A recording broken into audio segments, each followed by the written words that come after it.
Welcome to the new episode of She Gets It Done. Make sure to hit subscribe, comment or like. We hope you love this week's episode. Enjoy! Alright, welcome guys at a new episode of She Gets It Done. And today we have Tony join us because Tony is the new co-host of She Gets It Done. Unfortunately, Laura had to quit because of personal reasons. But we're very happy to have Tony here. Tony is a pack walker from Auckland as well. Tell me a little bit about what you do. Alright, so I do pack walking and dog training. So I originally did a little bit of dog training back in, studying for dog training back in the day. So I started with doing a Bachelor of Applied Science with Animal Management and Welfare. And I did that for a while. I learned a lot, but I wasn't quite confident in taking it further to actually help clients at that point. Mm-hmm. But while I was doing that, I was working at a doggy daycare, and what my boss was really happy to pay for me to do the course over in Australia in DTF, which gave me a lot more, a lot more accreditation and everything. And then I kind of moved up the roles there into management, but also doing puppy training and everything at the doggy daycare. But it was all really small things. And then I was kind of at a point where I didn't really know what I wanted to do. I had learnt a lot again at NDTF, but I still wasn't super confident in my abilities. So, and then I kind of learnt about dog walking and everything and the benefits of it. And I thought, well, why not? I'll give it a go. So I started dog training and dog walking at the same time, and while I was working at the doggy daycare, and then over time, that became my full-time role, was pack walking and dog walking. Cool. So what's your business called? Urban Wolves. Cool. Yeah. And you do that full-time? Do that full-time now. So my main part is pack walking, but I do really enjoy dog training, and particularly after I did the course with Tyler Muto, which you did as well. And that's probably where I really got a lot more confidence in how to deal with more intense problem behaviors such as reactivity and everything. So I enjoy doing a lot of that and helping owners. Cool. So, yeah. Awesome. So that's how Tony and I met through Tyler Muto. So that's really cool. And today we're going to talk about a cool topic. And that is, why does my dog do it for the trainer, but not for me? And I feel like what we're going to do is we're going to dive into different types of training that you can do with your dog, and also talk about why that is that your dog isn't working for you like it does for the trainer, because I think you especially see that a lot in pack walking. Definitely, and especially I get a lot of comments. So I have had really good comments where people will come to me and be like, "Oh my god, my dog's just walking so nicely on lead. I haven't done any training with them, but they've had really good results." A big one is, "Oh, I don't know how they do that for you, but they don't do it for me." But it's just complete. But we'll go over that about why that happens. Yeah, because I have I think you see it a lot lately that owners want their problems fixed, but a dog training session, private session, is a lot more expensive than dog walking or doggy daycare. And then the dog walker can do it, and they're wondering, but why can't my dog do it? Why doesn't transfer? And right? I also think there's a little bit of the convenience as well. It's like, well, they're having problems at home, such as barking or chewing things up, and it's kind of like, well, I'll just send my dog to daycare or send them on pack walks, and that will just help solve the problem. Yeah. And it's more a Band-Aid on things. It kind of Band-Aids it to a degree. It can help with the energy levels, which might be affecting some of it, but is it really actually getting to the root of the problem that you're having? Probably not. No. Yeah, so, I think that brings us straight away to the topic of, why does my dog not do it for me? It's because if you didn't do the reps, then why would your dog do it, right? It's personal training. Like, if you go to personal training because you need to lose weight, you're the one having to do the exercise. Your personal trainer will tell you what to do because they're already ripped, you know? They know what to do, but then they can't lose the weight for you. And I feel like a lot of people think that with dog training, it's more like a mechanic, where you bring your car to the mechanic fixes it, and you get your dog back.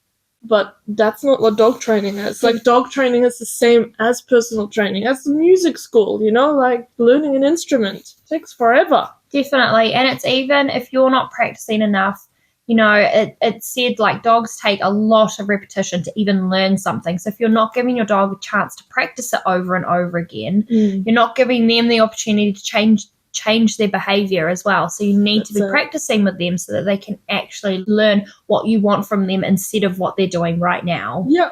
And I think you can even see it when you go to people's houses and there's only one person in the house training the dog. And then like that might let's say the wife, because usually it's the wife. Yeah.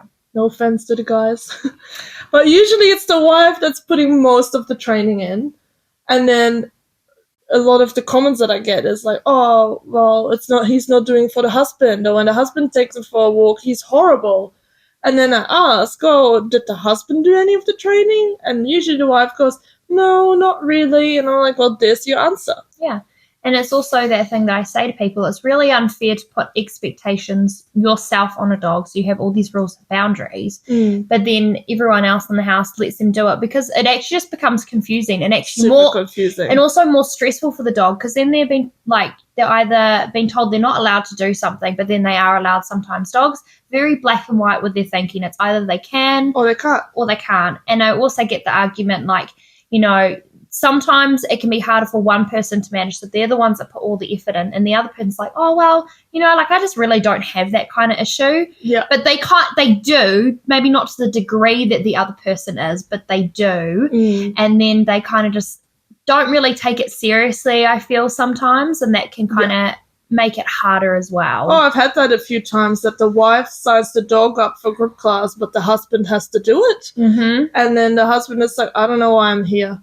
And one of them actually doesn't see the issue. It's like, that this doesn't work. You need to work together. It's like raising a kid. You can't just raise a kid by yourself. Well, you know, questionable. Yeah. But it's better to raise the kid together, right? Yeah. And to, or at least have the same rules. If you're not divorced and you're not a single parent and you both have a kid, it really doesn't work if he's allowed to do stuff from mom, but not by dad. Like, it just doesn't work. And it's very similar for dogs. And it goes back to, just because you're not having the issue or as severely, you need to support your partner as well, because they are struggling. So even if you're not struggling, you should really be like, okay, well, I'm willing to work with you to make it easier for you. That's it.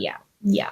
And then there's even the point of, one of the biggest ones, and I'm sure you get it a lot, is, well, like, so when I go for a training session with a dog, I'll be like, these are the issues that you're having. And I try and find out why they're doing it is the first thing. And then we come up with that. We come up with a plan.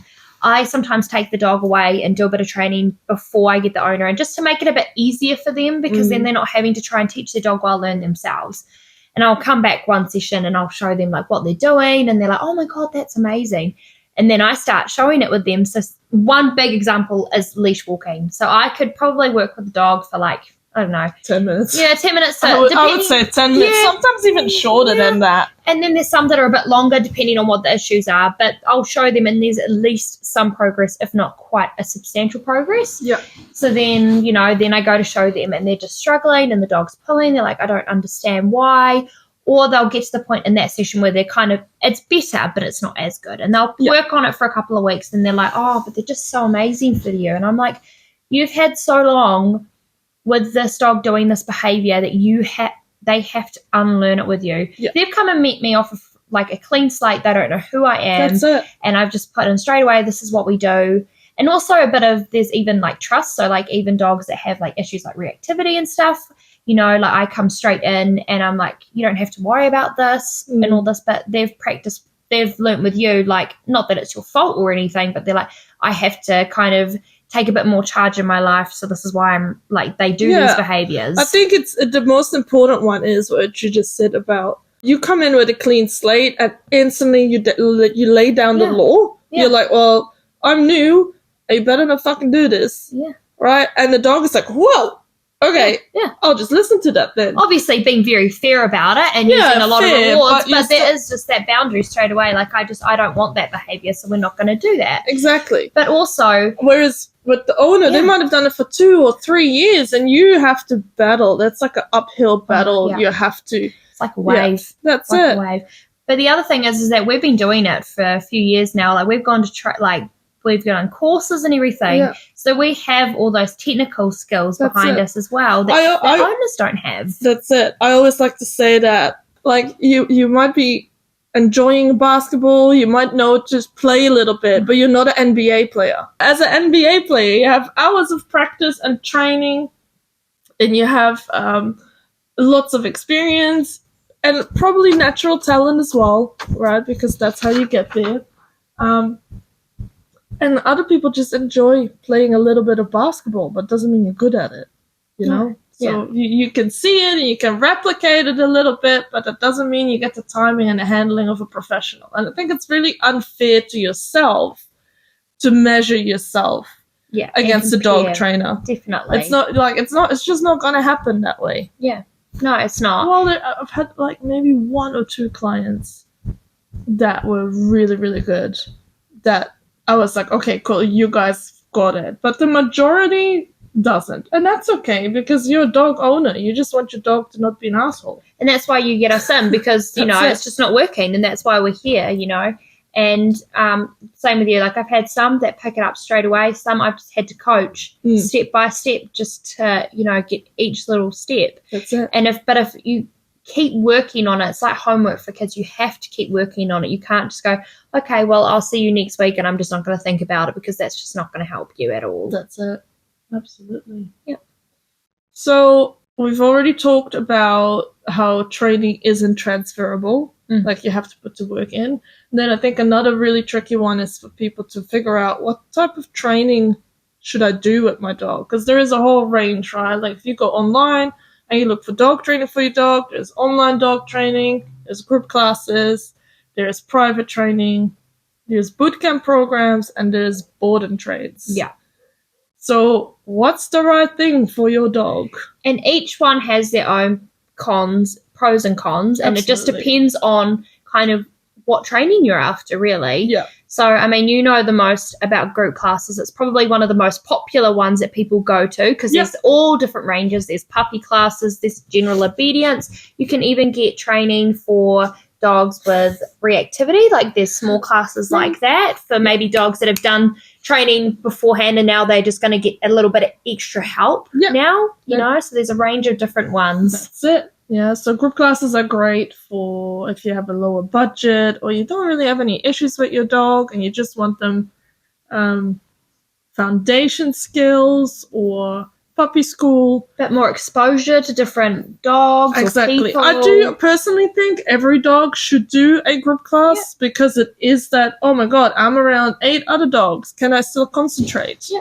Can I still focus on things? Like, it's so easy to go to a group class. There's lots of dog obedience schools. They are very busy, I must say. Like, for some dogs, that would be too much.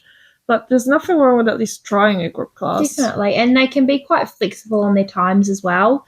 A lot of them are in the afternoons or in the in the weekends. Saturday mornings and stuff like that. Yeah, usually at least one of the parents can make a class. So it's a lot more flexible, and again, like you said, it's a lot more cost effective for training than what like other ones are. Definitely. But again, it does have its cons in the fact that it's not specific to your certain need. I was about to say that, because sometimes I have people sign up to my basic obedience class, and we do sit down, impulse control and all that kind of stuff, but they sign up because their dog barks when visitors come to the door. Well, I'm sorry, but I can't really help you with that in a group class. No. Like, that's not the right... Like, I know you want something cost effective, but for your issue, that's just not the right place to go. You need private training. Yeah. Or even if your dog has issues with dogs, there can be a point where it's just too severe that totally. It's overwhelming for the dog and it's not going to work. You actually need to have prior training, and maybe then group class is a really good thing for you to take on later to keep, keeping that healthy exposure where it's controlled for your dog. I often do that. Like, I have people in private training first, and then when the dog has better skills in dealing, or really the owner has better skills at dealing with the situation, that they can then join in group class to work on their confidence and, oh, we're in a controlled environment. I know for sure no dogs are going to run at me. So that's how they built that confidence. There's also different levels of skills with trainers as well. Totally. It's really important that if you are going to look into a group class, you really look at like even like qualifications, or like even if not so much like who have they studied under, like have they actually gotten, like a lot of like guidance in how to run group classes, because there are some like bigger companies that will have people, but they haven't necessarily done any dog training, and they do very basic things where information isn't always correct, or they could give you a little bit better information. Yeah, I don't know about that one. No? No. You don't have to you don't, like, it's a good conversation to have. Well, like if I think of, I don't see, because there's a lot of, I feel like I don't like pointing just to qualifications. No, but that's what I was trying to say, like not just qualifications, but like who have you gotten like skills and training with. So that's why I was like, not necessarily qualifications, because that doesn't always mean anything. Because there's lots of people that have qualifications, especially the force free trainers have 500 letters behind their name, but you go to their group class and it's just mayhem. Yeah. So sometimes I also feel like some people are just meant to teach group classes. Yeah. They have that skill to be in front of a group, like, and some people hate people and they love dogs, and that's why they go into dog training, right? Yeah. And then they start doing group classes and it just all goes to shit because they don't know how to teach people. They're great with dogs. Yeah. And I feel like it's really hard to find out beforehand what type of person it is. Because you go online and you look and it's like, oh, it looks good. I think reading reviews is really important here as well. That's a good one to look at. And also see if you can get a little bit of a curriculum, like what are they covering? I know there is one that does group classes and it's only 2 weeks. Like, what are you going to cover in 2 weeks?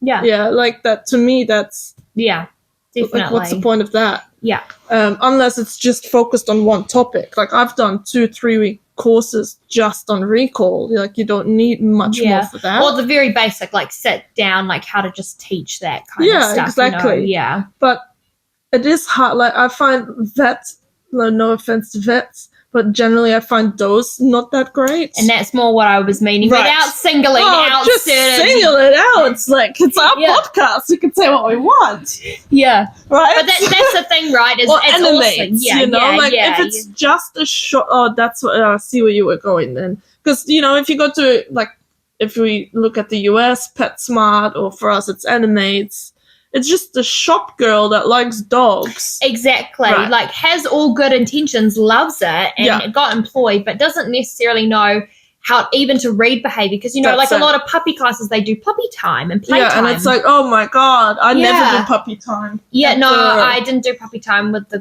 couple of classes that I did. And it was more just because it's just that's not... Well, we cover that in future class. We'll be covering that in future podcasts, but we'll explain why later down the track. But, that's what I'm meaning is, like, you don't have to have someone with a qualification. That's not what I mean. But you do need to make sure that, like, they've at least trained with someone that really knows what they're, like, doing, and that they've gotten that knowledge and that skills. Yeah. They've got really good reviews, because that can be a con of group classes, that you've spent money and you really haven't gotten anywhere. Oh, I have had lots of people that went to one of those vets or big box stores and they're like, oh my God, I hated it, it made my dog worse. So that happens all the time. Yeah. It's just, well, you live and you learn, unfortunately, with group classes. I feel like if you're going with, like someone like Sonna's company, where like they're dog training, but they also offer group classes, that's a pretty safe kind of bet, because they're going like, go with someone that also does private training. That's not just group classes. Not just a big company that does just group classes and they employ lots of different people, and then you should be a lot safer with, with what you're learning and everything. Agreed. And the same goes for like obedience clubs. Those are all volunteers. And no offense, like, I'm sure there's really good ones there, but all experience they have is training their dog, and their dog might be amazing and won prizes at obedience club, but that doesn't mean you have had your hands on thousands of other dogs. Yeah, or like certain breeds, so like they only have border collies that literally aren't interested in any other dogs, that all they want to do is agility or obedience. And then you get, a dog or a breed that is just more dog social or something, or less driven to work. Like they need to be able to adapt and That's it. Yeah. So private training, we can keep that one fairly short, I think. I think so, yeah. So private training is great, one-on-ones, you have a few issues, so you want to have a good start with your puppy.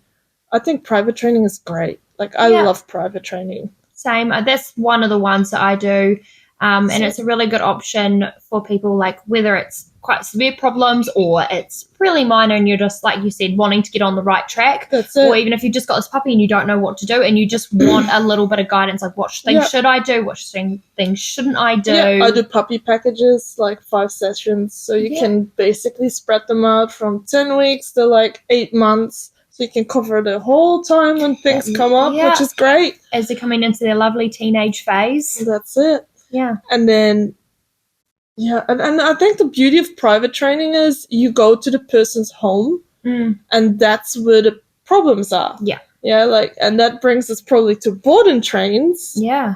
Like, we both don't like board and trains. No. And there are good ones, like there are good people that do it, but it is very limited that it can be easily transferred at home. Like I do say there are good dog trainers that do board and trains and have had effective results. But most of the time when I've had a lot of clients that have done it, most of the time they've been like, it's been really good for like a couple of mons max, and then it just kind of goes backwards. But there's a few reasons for that. Either, they just didn't get enough handing off time. Like there's been like 3 hours where they've had like a session with a trainer. Like I switch off within like half an hour, 45 minutes of being told something. So let alone 3 hours. Yeah. You're just not going to get that in. Like they're better to break it up into like lots of regular ones. I know that Tyler Muter used to do that. Like, let's just take him for an example when he was still training with clients. So he would do like a 4 or 6 week board and train. The dog would come to his facility and then he would have a handoff after 6 weeks. Like, do you know how much information you would have to transfer that you did in 6 weeks? It's like a lot. I mean, I've clients barely remember 5 games sometimes that I showed them in one session. So let alone this whole thing. And then what he started doing is he's still doing board and trains. And I think that's the board and train that I would support. Yeah. But every Friday the dog goes home. Yeah. So Monday to Friday is at the facility. And then Friday, the owner comes, they do a session, and then the dog goes home. Yeah. And the dog comes back on Monday, and you repeat that. Friday, owner comes, you do a session, and he goes home. I think it's a so really they can good practice way. On the weekend. You can let the trainer know, oh my God, this was really hard, or whatever. Then they get that feedback, okay, well, we need to work on this a bit more. And that way I feel like, at least the owner, because yes, dog training is about the dog, but half of the time we say it's owner training, right? Definitely. So by taking the dog out of its environment, of course you're going to have a different dog. Like if you have a dog that fence fights and you take it away, well, it's not fence fighting. It's not gonna fence so fight. The moment you put it back, it's fence fighting again. Or that hates the cat of the neighbors next door, and I don't know, like just think of something that is very specific to the neighborhood. Well, what's the point of not training in the neighborhood? Exactly. Like I've never understood that. Yeah, definitely. But yeah, I definitely There's agree. a lot of trainers that will disagree with us on this one. Oh, definitely.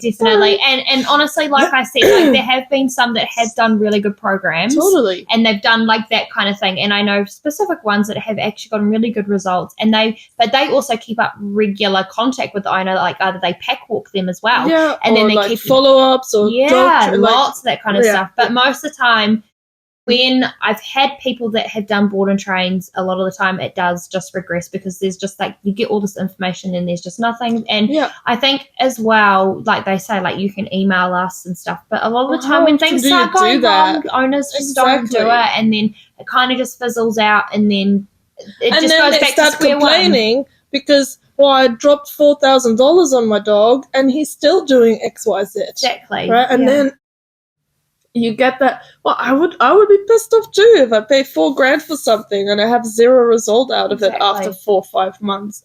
And that's mostly because you, as the dog owner, didn't follow through or didn't get to practice in your own environment. Yeah, but also you just weren't given those skills. Like, that's what I mean. And like we said, like, it takes practice to learn things. None of, like, a lot of my clients, they still need lots of follow-ups to, like, so I can go, oh, do this instead, and then they'll do it right. But then they might forget the next session. Then I have to remind them again. And But then the next one after that, they're doing it. Like, they've remembered, but I just had to keep reminding them. I did, and I found, like, sending you videos after each session is really helpful. Like, I found that because, and this is really one for group classes too, right? Because you come and your dog is barking its head off, it's all over the place.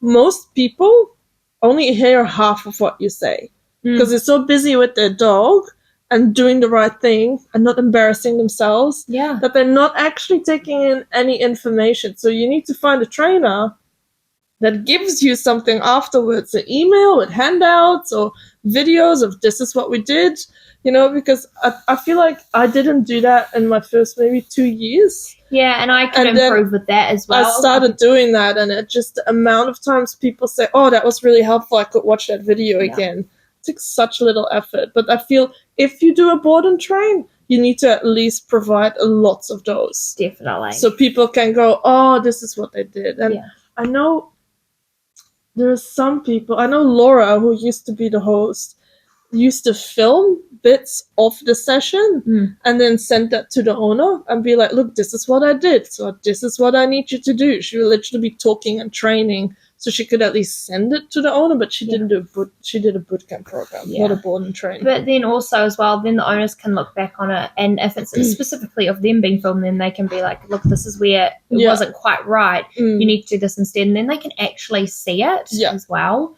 But that's something that I could do a bit more as well, like even as a dog trainer, like send through lots more videos so that like it can be a bit easier. But I definitely think like obviously it's pros for people is it's convenient because the dog gets sent away especially when you're like, if it's pretty severe problems and you're kind of just at the end of your tether, like you'd like losing a bit of hope, your dog goes away. I have recommended it before for like really aggressive dogs. I'm like, your dog needs to get out of the house with some really experienced trainers and see if we can make something out of it. Can be convenient for time because you can literally just send your dog off, you don't need to make time for it, but its cons are it can just completely unwind and you go back to square one. Definitely.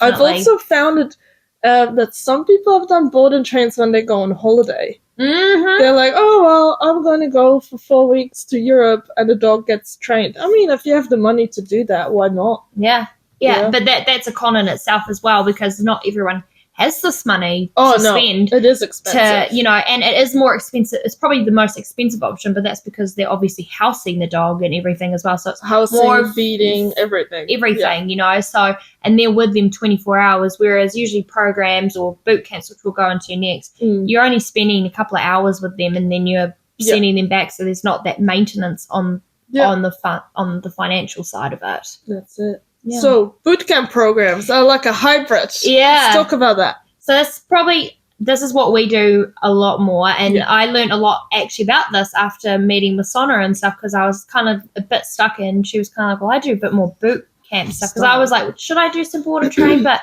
because I do pack walking, it's not as flexible. I was like, maybe I could do some weekend stuff. And then you were like, well, no, I kind of just do like more of a boot camp thing. And I just never kind of thought of it before. And I thought it was an absolutely awesome idea. Yeah, which Tyler Muter taught me in the coaching session. So with the boot camp, you're like imitating a board and train in terms of training sessions. So because I'm trained, like my biggest one, I see the dog 4 times a week. Yeah. And 3 of those I work with the dog and 1 of those I work with the owner. So I always say for 3 days, I install the buttons and then I teach you how to use the buttons at the end of the week. Yeah. You get homework and then we repeat that for 3 to 4 weeks. Yeah. So you get 12 to 16 sessions. But it is like a board and train because don't forget when you put a dog in board and train, they're not training your dog 7 hours a day. The dog is in a crate most of the time. Yeah, maybe an hour a day at that for training. So that the bootcamp program is like similar to that then because you train the dog for an hour, sometimes an hour and a half, sometimes 45 minutes, depends what you're working on. Depends on the dog as well. And you train them in your environment, area where you're having issues, yeah, I just love it. It's great. Yeah. It's a great way to train. It's cheaper than board and trains, but obviously more expensive than one-on-ones. Yeah, so, or definitely and more than your group classes. But also you can kind of, as trainers, you can kind of modify the program as you go depending on, because some things you might think, oh, this is going to take a while to work through, and the dog just clicks to it straight away. Yeah. But then other things might happen. You're like, okay, well, that's taking a little bit longer, but because we've got that feedback all the time with the owner, you're able to actually break it down as well, more into simpler steps for owners. Yeah. And sometimes I've even said, oh,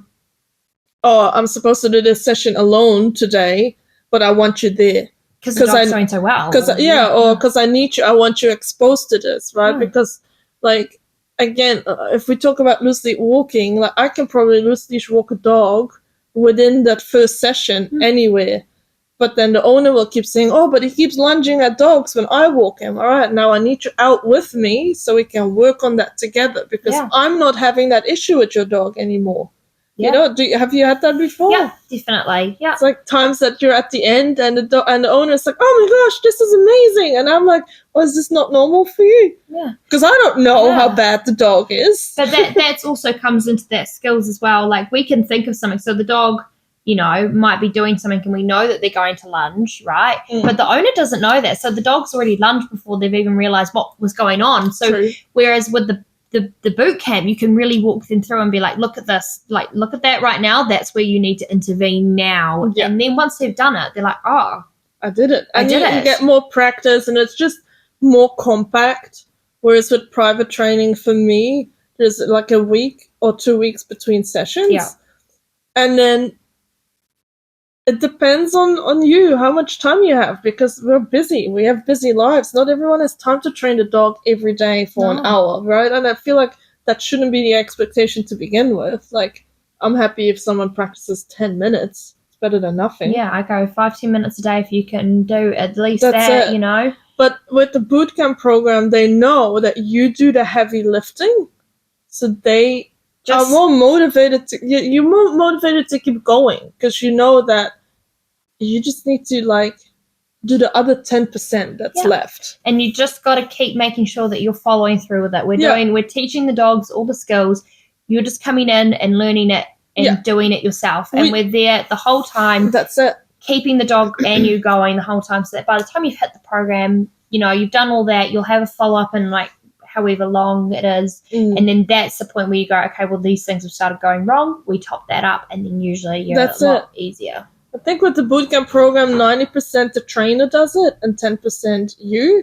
With private sessions, it's the other way around. I definitely prefer the bootcamp style, because I just find it's a lot easier as well for the dogs as well to learn everything, because they just have that real consistency with us. And then it just takes that pressure off the owners, like I said, having to try and learn while teaching the dogs, and then it's just a bit it's quite awkward. And then what I do is at the end, like, for me, included in the bootcamp program is, all right, now you go into group classes. Yeah. Now you're going to see we're full circle. Because you finish your bootcamp program, we've done all this training, now go practice this in a controlled environment where I'm not handling the dog, you're doing it all, whilst there's other dogs around or duck. Like, I train on this field that has, like, ducks and chickens walking around, so it's always a good distraction. Those are the different types of dog training, I think, and why training works for some people and it doesn't for others. And I guess really one of the only cons for bootcamp is it's more expensive than your group classes, you know, so it's, you know, but also some trainers do like payment plans and stuff as well. Like that's one of the things that we both kind of offer, you know, to try and make it a bit easier. But again, like, one thing that we wanted to come back to is it's better to try something than nothing and wait, and it doesn't get any better. It's like, you know, if you've got a destructive dog in the house, how much are you spending on replacing items than just paying to, you know, and even all the fancy equipment, like how much are you spending on all this fancy equipment trying to stop your dog from pulling? That could have been solved in a couple of lessons. But that's it. Like, we have a dog that destroys your couch or your shoes. Like, all of that costs money, so you might as well invest in training as a one-off. And I mean, I know pack walking is your bread and butter, but there's a lot of people that bring their dog to pack walking because they have issues in the home, it's much more expensive to pay for pack walking for 10 years than it is to just do a bootcamp program once for 4 weeks and then be done with the problem, if, depending on what the problem is. I mean, obviously, pack walks have their advantages if you're just away from home and you know what, you just want your dog to have some socialization, but if you're really only doing it to get through issues, you're probably not going to you'd be very lucky to kind of get that same odd situation where it happens to fix itself at home. It just doesn't really happen like that. I don't think so either. No. So takeaways are then make sure everyone trains the dog in the house. Find the right training for you. Like I hope that you understand now what the differences are and figure out what fits my lifestyle, what fits my budget, what fits my dog and my family. And even finding the right trainer for you. Some people work better with other people than others. And if you went to one trainer and you weren't happy, don't be discouraged to try and find someone else that might be better. Just like you would do with anything else.